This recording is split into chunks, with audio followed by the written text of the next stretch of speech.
प्रभु पूछ मुझसे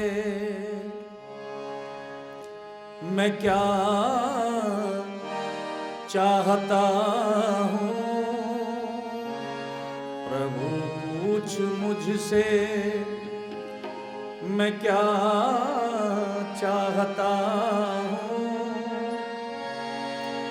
मैं तुझसे तुझे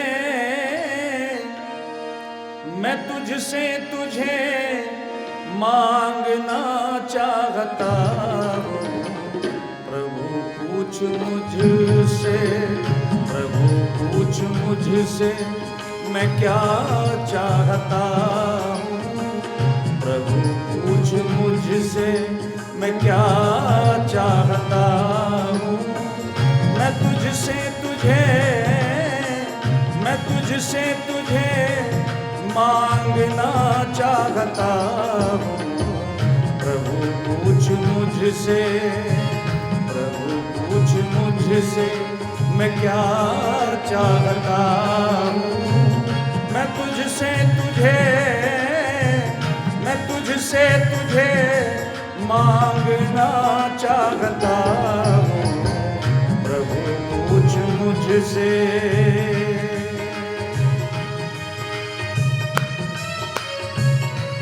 जय हो।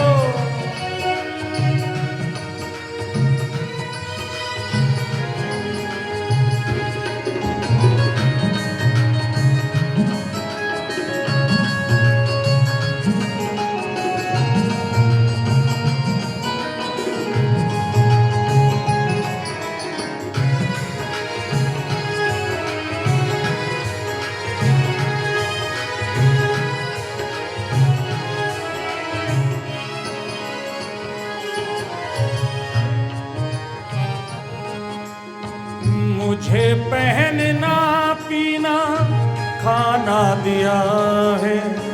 मुझे पहनना पीना खाना दिया है। बहुत घूमने को जमाना दिया है। बहुत घूमने को जमाना दिया है। बहलने को हर एक बहाना दिया है। बहलने को हर एक बहाना दिया है। पर अब तुझी से बहलना चाहता हूँ। पर अब तुझी से बहलना चाहता हूँ। मैं तुझसे तुझे मांगना चाहता हूँ। प्रभु पूछ मुझसे मैं क्या चाहता हूँ। प्रभु पूछ मुझसे।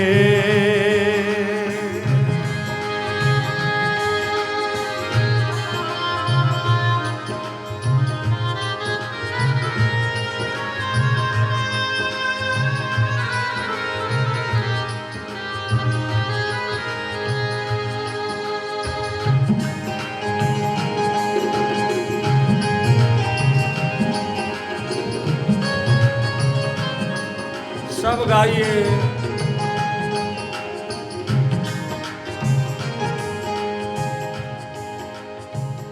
गोविंद हे प्रभु हे दीन बंधु दीनानाथ, हर शय में तेरा चमत्कार देखा। हर शय में तेरा चमत्कार देखा। बहुत जन्म लेके हर बार देखा। बहुत जन्म लेके हर बार देखा। बनाया हुआ तेरा संसार देखा। बनाया हुआ तेरा संसार देखा। पर अब तुझे देखना चाहता हूँ। पर अब तुझे देखना चाहता हूँ। मैं तुझसे तुझे मांगना चाहता हूँ। प्रभु पूछ मुझसे, प्रभु पूछ मुझसे मैं क्या चाहता हूँ। मैं तुझसे तुझे मांगना चाहता हूँ। प्रभु पूछ मुझसे।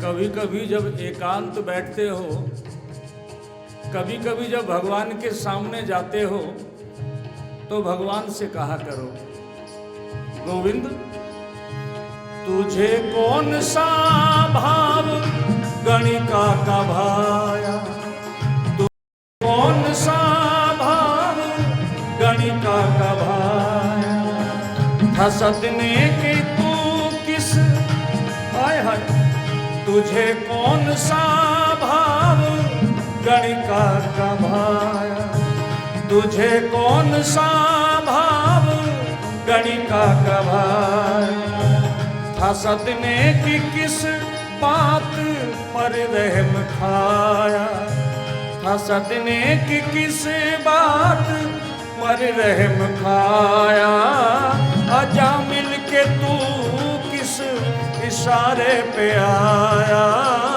आजा मिल के तू किस इशारे पे आया, वही राज में जानना चाहता हूँ, वही राज में जानना चाहता हूँ। मैं तुझसे तुझे मांगना चाहता हूँ। प्रभु पूछ मुझसे, प्रभु पूछ मुझसे मैं क्या चाहता हूँ। प्रभु पूछ मुझसे। और मास्टर नत्था सिंह निर्दोष जी ने लिखा है, हे प्रभु मुझे ये बता, मैंने सुना है गुनाहियों को होता है दीदार तेरा, गुनाहियों को होता है दीदार तेरा, फिर तो यकीनन ही नंबर है मेरा, फिर तो यकीनन ही नंबर है मेरा, गुनाहों का नत्था सिंह में बसेरा, गुनाहों का नत्था सिंह में बसेरा, हर जुर्म की अब सजा चाहता, हर जुर्म की अब सजा चाहता, मैं तुझसे तुझे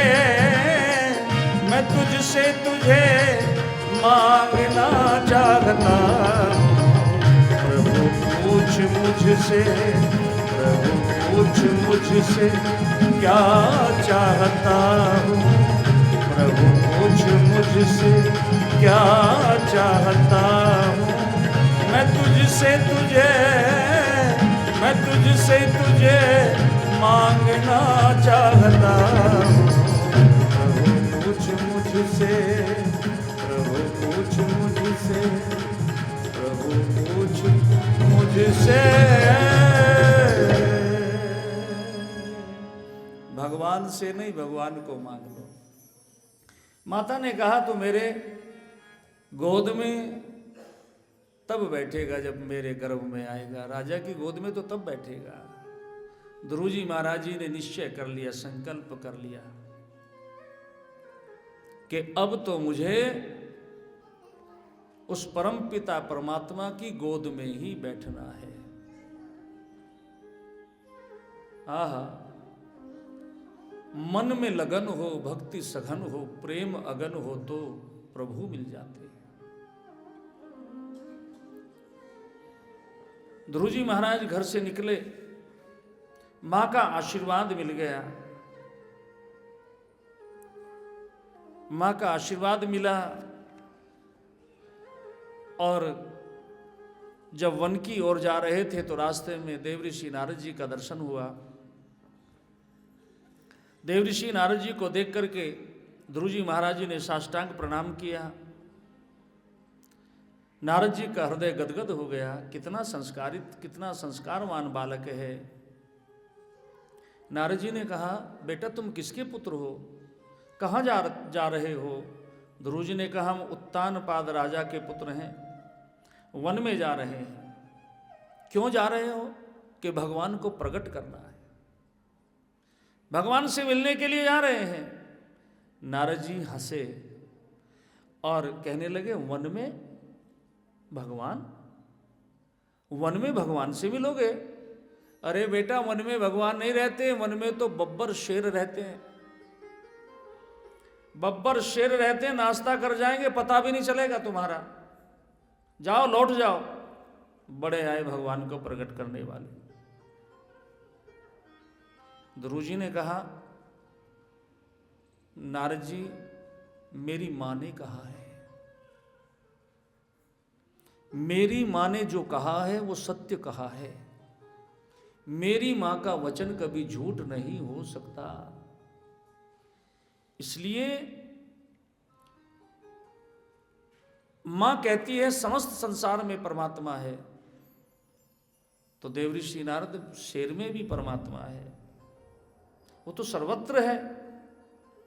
नारद जी ने सोचा, इसकी पहली सीढ़ी श्रद्धा की और विश्वास की सीढ़ी बहुत मजबूत है। नारद जी ने कहा, ठीक है, लेकिन एक बात बताओ बेटा, तुम्हारी आयु अभी कितनी होगी? कि लगभग 5 वर्ष है। अच्छा, 5 वर्ष है तो रोटी कितनी बार खाते हो घर में? कि जब भूख लगती है। रोटी कौन बनाता है? मेरी माँ बनाती है। तुम्हारी माँ बनाती है, जब भूख लगती है तो रोटी खाते हो। एक बात बताओ, अब तुम वन में आए हो तो वन में तो माँ साथ नहीं है, जब भूख लगेगी तो रोटी कौन बना करके देगा? कौन बनाएगा रोटी? इसलिए जाओ, अब भी लौट जाओ, अब भी लौट जाओ। ध्रुव जी ने मुस्कुरा करके कहा, हे संत जी महाराज, मुझे इस बात की चिंता नहीं है। क्यों? क्योंकि ये व्यवस्था स्वयं परमात्मा की व्यवस्था है। जब दांत न थे तो को दूध दियो, जब दांत दिए तो को अन्न भी दे हैं। वो जान को देत जहान को देत, अजान को देत वो तो को भी दे हैं। रे मन मूर्ख सोच करे क्यों, और सोच करें कछुआ हाथ न आए हैं। ये तो सब व्यवस्थाएं उस परमात्मा की हैं। बालक पैदा भी नहीं होता, लेकिन उसके भोजन की व्यवस्था परमात्मा करते हैं। माँ के स्तनों से दूध की धारा बहने लगती है। ये तो ईश्वर की लीला है। नारद जी ने कहा, आओ, और अपने हृदय से लगाया, मैं तुम्हारा गुरु और तुम मेरे शिष्य। आज से तुम मेरे शिष्य और मैं तुम्हारा गुरु। ऐसे शिष्य को प्राप्त करके गुरु भी धन्य हो जाते हैं। नारद जी ने मंत्र की दीक्षा दी, ओम नमो भगवते वासुदेवाय। ओम नमो भगवते वासुदेवाय 12 अक्षर मंत्र की दीक्षा दी है ध्रुव जी महाराज जी को। और ध्रुव जी महाराज ने यमुना जी में स्नान किया, जल का आचमन किया, एकांत जगह देखकर वट वृक्ष के नीचे खड़े हो गए और भगवान का नाम जपने लगे।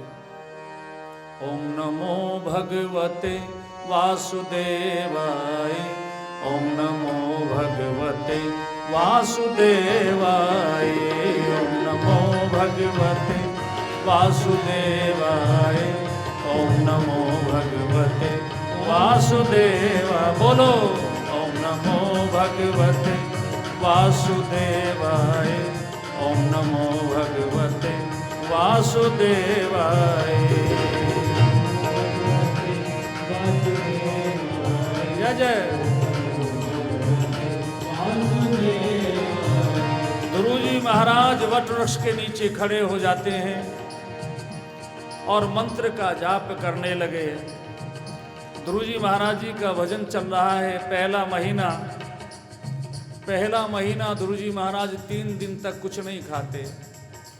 3 दिन तक कुछ नहीं खाते। तीसरे दिन शाम को केवल फलाहार, केवल फल तोड़ लेते हैं, फल खा लेते हैं और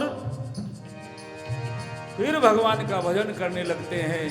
ओम नमो भगवते वासुदेवाय। ओम नमो भगवते वासुदेवाय। ओम नमो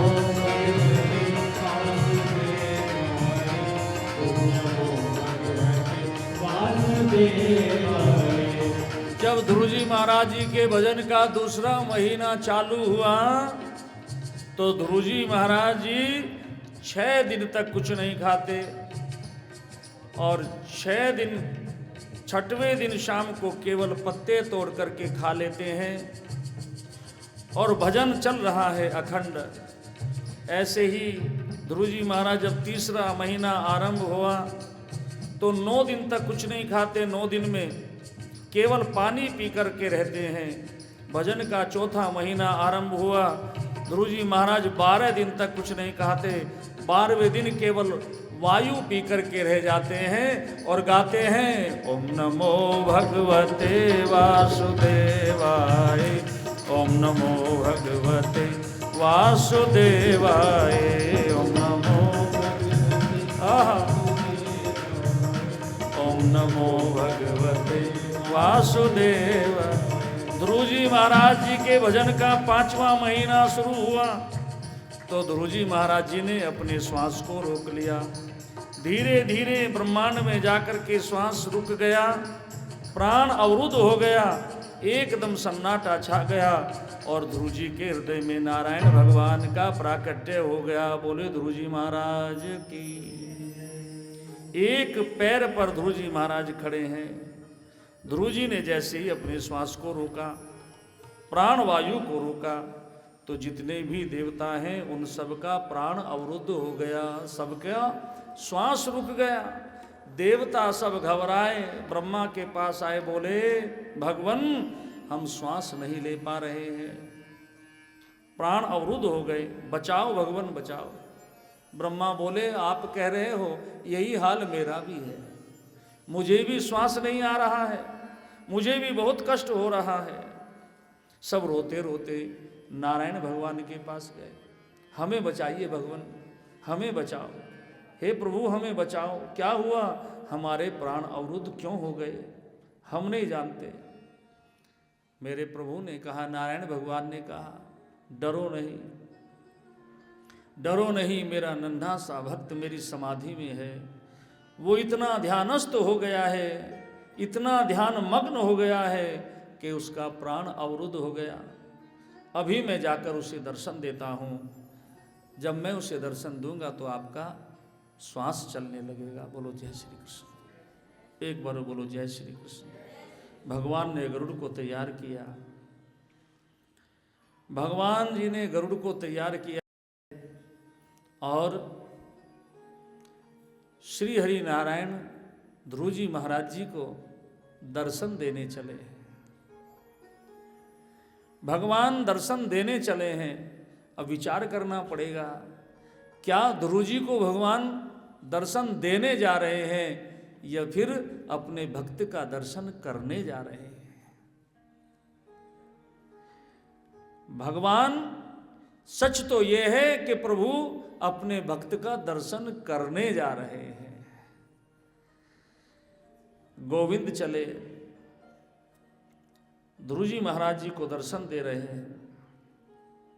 ध्रुव जी महाराज जी के हृदय में जो झांकी थी, जिस पर ध्रुव जी का मन केंद्रित था, एक पैर पर ध्रुव जी खड़े थे, संसार का कुछ भी भान नहीं था, देहाभान नहीं था, बस वही झांकी ध्रुव जी के आंखों के सामने खड़ी हो गई।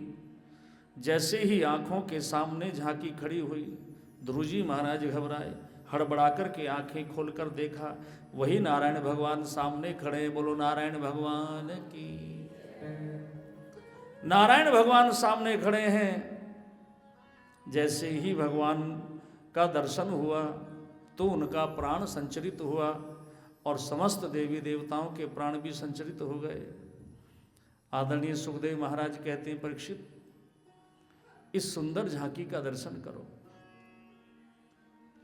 देखो, नन्हा सा छोटा सा बालक भगवान के सामने खड़ा है, चतुर्भुज नारायण ध्रुव जी को दर्शन दे रहे हैं। कितनी सुंदर झांकी है, कितना मनोरम दृश्य है। लेकिन दोनों एक दूसरे को देख रहे हैं। ध्रुव जी भगवान को देख रहे हैं, भगवान ध्रुव को देख रहे हैं, एक दूसरे को देख रहे हैं। 5 मिनट हुई, 10 हुई, 20 हुई, आधा घंटा हो गया, कोई नहीं बोलता, एक दूसरा बोल नहीं रहा है। बड़ी देर देखते देखते भगवान ध्रुव जी को देख करके मुस्कुराए हैं। भगवान को मुस्कुराता देख करके ध्रुव जी महाराज मुस्कुराने लगे। इन दोनों को मुस्कुराते देख करके महाराज आकाश में जितने देवता थे वो सब हंसने लगे। इन तीनों की हंसी देख करके आचार्य सुखदेव हंसने लगे और इन चारों की हंसी देख करके राजा परीक्षित हंसने लगे।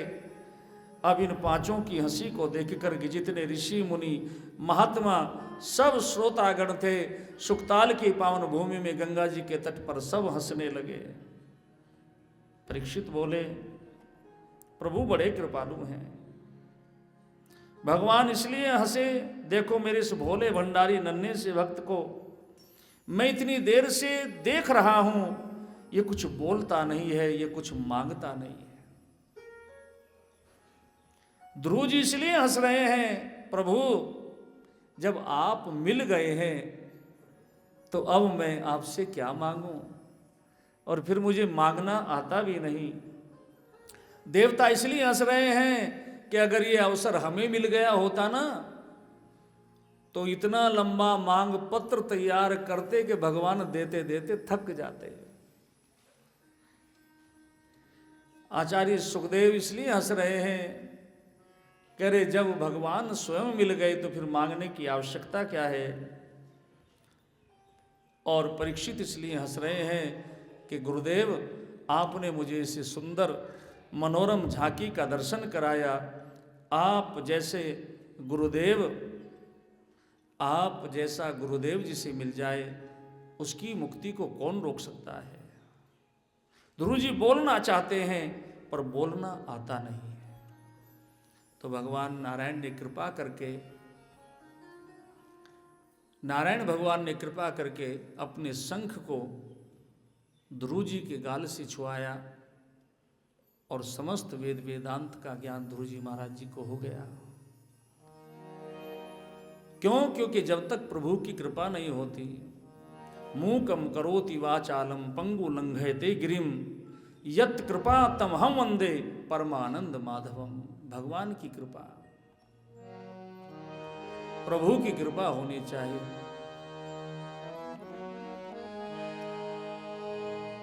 आहा,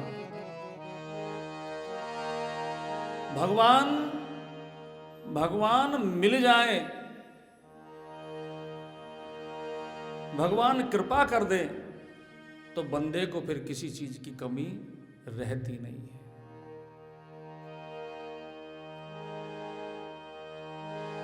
श्याम गुण तेरे न गाऊं तो सजावार हूं मैं,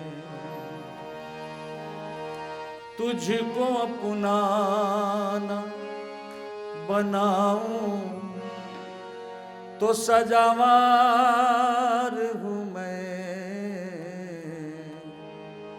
हो श्याम गुण तेरे ना गाऊं तो सजावार हूँ मैं। मेरी भूलों को यदि तू भी भुला दे दिल से, फिर अगर तुझको भुलाऊं तो सजावार हूँ मैं। हो श्याम गुण तेरे ना गाऊं तो सजावार हूँ। दर्द दिल मेरा कभी दिल में दर्द रख के सुन, दर्द दिल मेरा कभी दिल में दर्द रख के सुन। हो फिर अगर तुझको न सुनाऊं तो सजावार हूँ मैं। प्रभु की कृपा से मूकं करोति वाचालं पंगुं लंघयते गिरिं यत्कृपातमहं वन्दे परमानंद माधवम्। महाराज ध्रुव जी को अपना शंख गाल से लगाया है, वेद वेदांत का ज्ञान हो गया। आप विचार करें, मीरा जी ने कौन से कॉलेज का मुख देखा था? मीरा जी कौन से स्कूल में पढ़ने के लिए गई थी? कौन सी यूनिवर्सिटी में पढ़ने के लिए गई थी? लेकिन आज उन्हीं मीरा जी की कविताओं को, उनके पदों को यूनिवर्सिटी लेवल पर पढ़ाया जाता है, लोग पीएचडी करते हैं। सूरदास जी महाराज जिन्होंने कभी स्कूल का मुख नहीं देखा, सूरदास की कविताओं की एक एक लाइन पर लोग पीएचडी करते हैं। गोविंद जिस पर कृपा कर दें, गोविंद जिस पर कृपा कर दें, उसके लिए कोई बड़ी बात नहीं है। ध्रुव जी की निष्ठा अद्भुत है। ध्रुव जी महाराज जी का अर्थ ही अविनाशी है। ध्रुव जी महाराज जी से भगवान कहते हैं, मांगो, क्या मांगना चाहते हो? ध्रुव जी ने कहा, महाराज आपका दर्शन हो गया, आपकी अविरल भक्ति चाहिए, अब तो अनवरत भक्ति चाहिए। लेकिन भगवान ने सोचा, बेटा भक्ति तो ठीक है, मांग रहा है मुझे देख करके, पर मन में तो कुछ दूसरी इच्छा है। तेरे मन में तो दूसरी इच्छा है। जिस इच्छा को लेकर के तूने भजन किया है, वो इच्छा तो तेरी पहले पूरी करनी है। वो इच्छा कौन सी? मैं राजा बनूं, मैं राजा बनूं। मुझे मेरी माँ ने, मेरी मौसी ने राजा की गोद में बैठने नहीं दिया, तो पहले तो मुझे राजा बनना है। भगवान जानते हैं, हम ही तो मानते हैं कि भगवान नहीं जानते हमारी बात को, पर भगवान तो सब जानते हैं। मांगने से पहले वो सब जानते हैं। इसलिए मांगो कुछ नहीं, जो आपका है वो आपको मिलेगा। ध्रुव जी महाराज जी को अखंड राज्य का वरदान दिया है।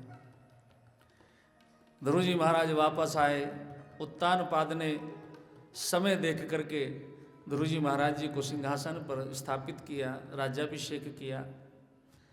और यहाँ तक जब ध्रुव जी महाराज इस संसार को छोड़ करके चले गए ना, तो भगवान ने उन्हें एक ऐसा अटल पद दिया है।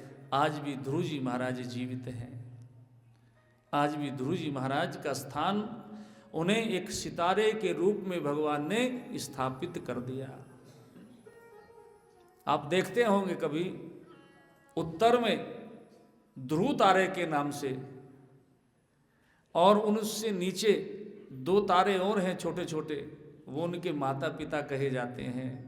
और वहीं उनसे थोड़ा सा नीचे सप्तऋषि हैं, 7 तारे हैं। जब पहले विवाह होता था ना रात्रि में, जब भांवरे पड़ती थी, तो पंडित जी महाराज दूल्हा दुल्हन को कहा करते थे कि बेटी आप ऐसी सौभाग्यवती हो, आपका ऐसा अटल सौभाग्य हो, जैसे आकाश में ध्रुव तारा चमकता है, ऐसे तुम्हारा ये अटल सौभाग्य हो।